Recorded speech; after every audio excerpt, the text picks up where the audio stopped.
The Dawn Express, आईना सच का।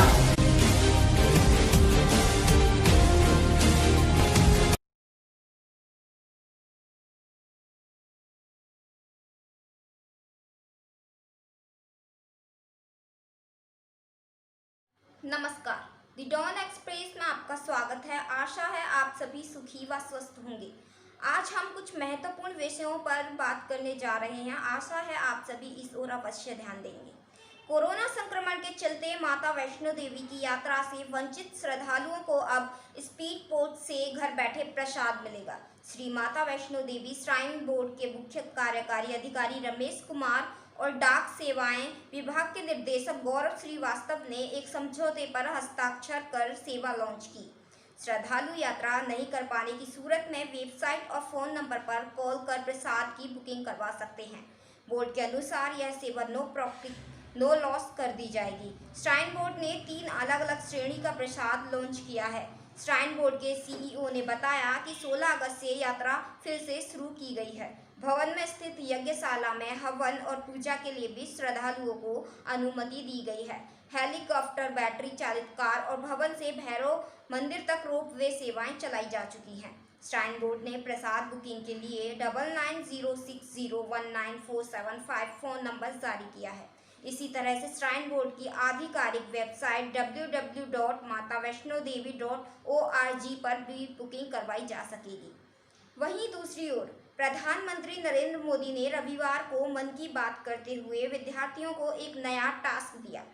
उन्होंने कहा कि वर्ष 2022 में हमारा देश स्वतंत्रता के 75 वर्ष का पर्व मनाएगा।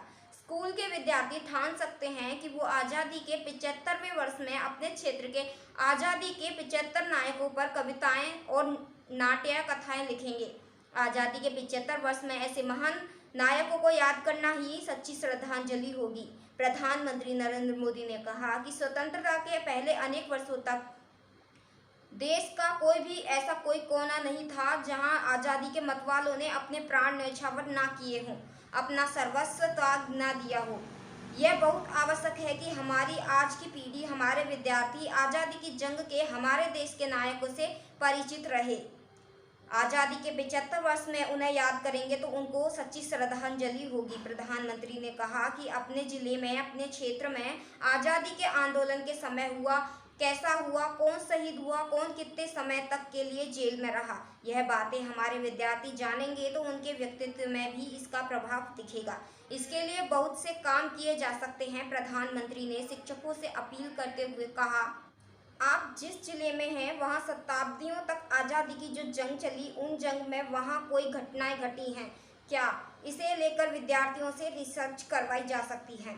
वहीं दूसरी खबर, राष्ट्रीय राजधानी की लाइफलाइन कहे जाने वाली दिल्ली मेट्रो का परिचालन जल्द शुरू होने जा रहा है। केंद्र सरकार ने मेट्रो के परिचालन की अनुमति मिल गई है। केंद्रीय गृह मंत्रालय की ओर से शनिवार को जारी की गई अनलॉक 4 की गाइडलाइन में देश भर में मेट्रो को 7 सितंबर से चलाने की इजाज़त दी गई है।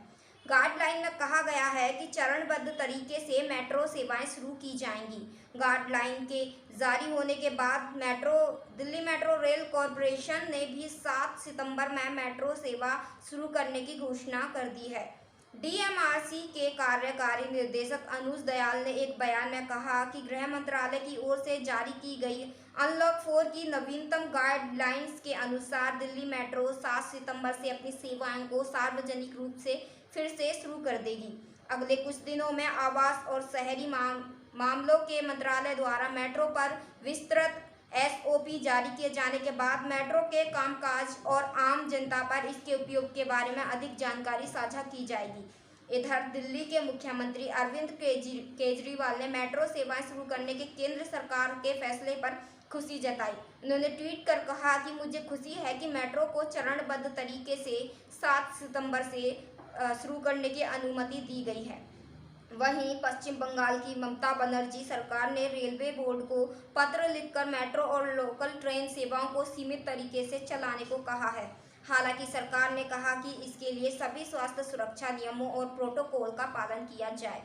वहीं अगली खबर, देश के सबसे धनी कारोबारी मुकेश अंबानी के स्वामित्व वाली RIL की सहायक company Reliance retail ventures limited ने फ्यूचर समूह के खुदरा थोक कारोबार तथा लॉजिस्टिक्स भंडार कारोबार के अधिग्रहण की घोषणा की है।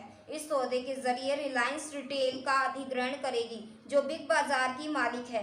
किराना सामान से लेकर सौंदर्य प्रसाधन परिधान तक सभी तरह के उत्पादकों की बिक्री करती है। इसके अलावा फ्यूचर लाइफस्टाइल फैशंस का अधिग्रहण भी किया जाएगा। हालांकि फ्यूचर समूह के वित्तीय एवं बीमा कारोबार इस सौदे का हिस्सा नहीं है। कंपनी द्वारा जारी विज्ञप्ति में कहा गया कि रिलायंस इंडस्ट्रीज लिमिटेड की सहायक company Reliance retail venture limited ने फ्यूचर समूह के खुदरा थोक कारोबार तथा लॉजिस्टिक्स भंडार कारोबार के एक मुश्त 24,713 करोड़ रुपए के दाम में अधिग्रहण की घोषणा की है।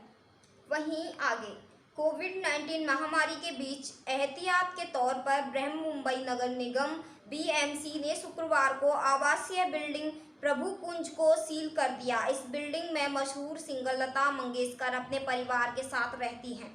प्रभुकुंज बिल्डिंग साउथ मुंबई की पेडर रोड के चंबाला हिल पर है। लता मंगेशकर और उनका परिवार सुरक्षित है, इसे लेकर मंगेशकर परिवार ने एक आधिकारिक बयान जारी किया है। उन्होंने कहा कि हमें पूरी शाम कॉल की गई और पूछा गया कि क्या प्रभुकुंज को सील कर दिया गया है।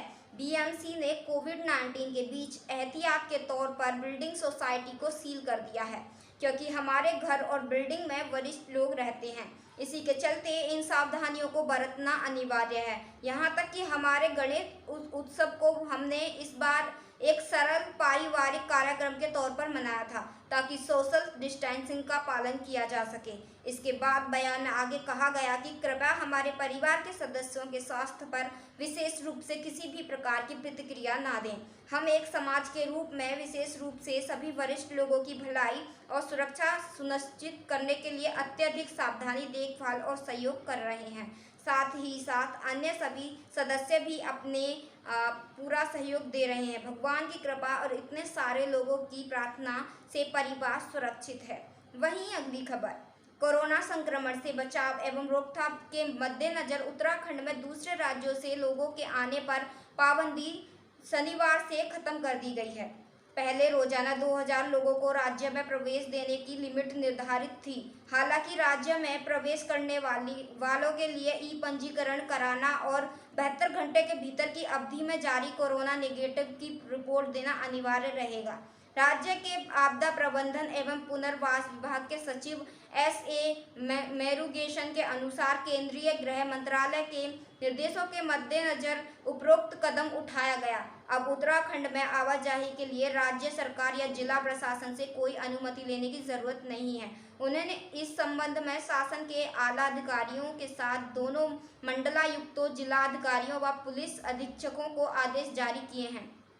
इसके तहत दूसरे राज्यों से आने वालों को smart city portal smart city Dehradun UK-government.in पर पंजीकरण कराना अनिवार्य होगा, लेकिन ई पास या अन्य किसी तरह की अनुमति जरूरी नहीं होगी।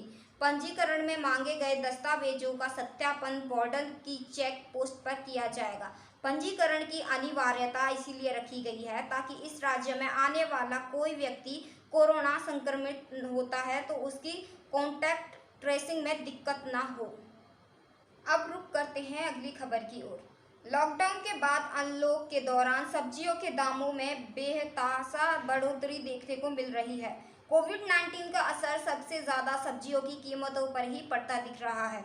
सब्जियों के बढ़ते दाम से घर का बजट बिगड़ गया है। दिल्ली NCR सहित देश के कई हिस्सों में जो सब्जियां 20 से 30 रुपए प्रति किलोग्राम बिकते थे, उन्हीं सब्जियों के दाम अब 100 रुपए के पार हो गए हैं। ब्रोकली जैसी सब्जियां तो 400 रुपए प्रति किलोग्राम से ज़्यादा दामों में बिक रही हैं।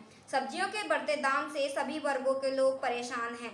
दिल्ली की मंडियों में टमाटर 60 से 80 रुपए प्रति किलोग्राम से आलू 40 रुपए प्रति किलोग्राम बिक रहे हैं।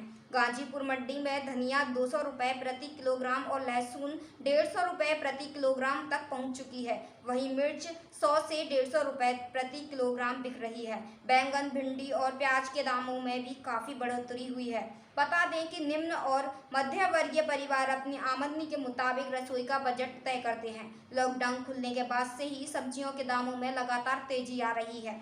इस सप्ताह सब्जियों के दाम बढ़ते जा रहे हैं, जिससे लोगों के घर का बजट बिगड़ रहा है। मार्च से लेकर जुलाई की शुरुआत तक सब्जियों के दाम सामान्य थे, लेकिन जुलाई के दूसरे सप्ताह से सब्जियों के दामों में तेजी आनी शुरू हो गई है, जो अभी तक जारी है। फिलहाल के लिए इतना ही। बाकी खबरों के लिए बने रहिए द डॉन एक्सप्रेस के साथ। सभार, डेली हंट, डेली होम। धन्यवाद।